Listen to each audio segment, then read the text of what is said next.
Good morning, everyone. Well, if you were paying attention at Mass on Sunday, you would have heard the Gospel that was read, which was from Mark's Gospel, chapter 13, where Jesus tells about the things that will be indicators that the end times are coming, or that something serious is going to happen. He said the sun will be darkened, the moon will not give its light, and so forth. Stars will fall from heaven. And carries on saying these things. He says, when you see these things taking place, you know that he is near at the very gates.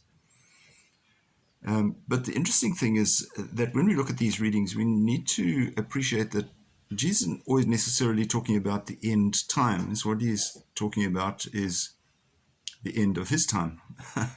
So there are many parallels that we need to read into and need to understand that Jesus isn't actually sort of saying, well, look out for the signs and things that are going to happen, because that means the end of the world is coming. And we look around and see climate change and also strange things going around the world, and earthquakes and you name it.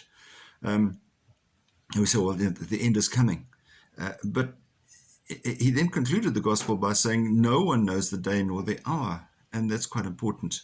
Not even the angels in heaven, nor the Son, but only the Father. And our gospel of St. Luke, which is in today's gospel, tells us a similar sort of story. It's chapter 21, if you want to have a look at it. Jesus foretells the destruction of the temple. Okay, now once again, the temple was destroyed after Jesus died some time later. But he also would talk about his body as being the temple of the Holy Spirit. And of course, our body is also a temple of the Holy Spirit.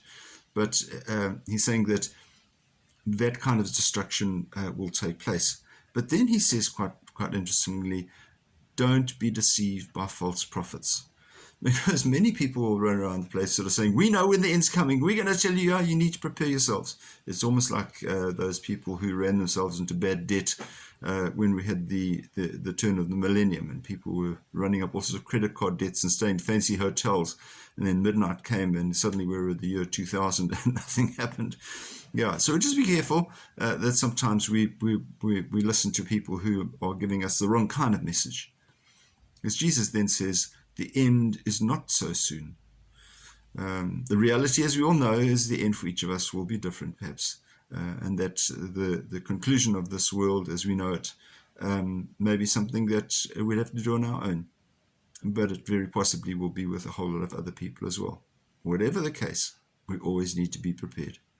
So have a wonderful day and keep safe. Say a prayer for me as well. I'll say one for you. God bless. Bye-bye.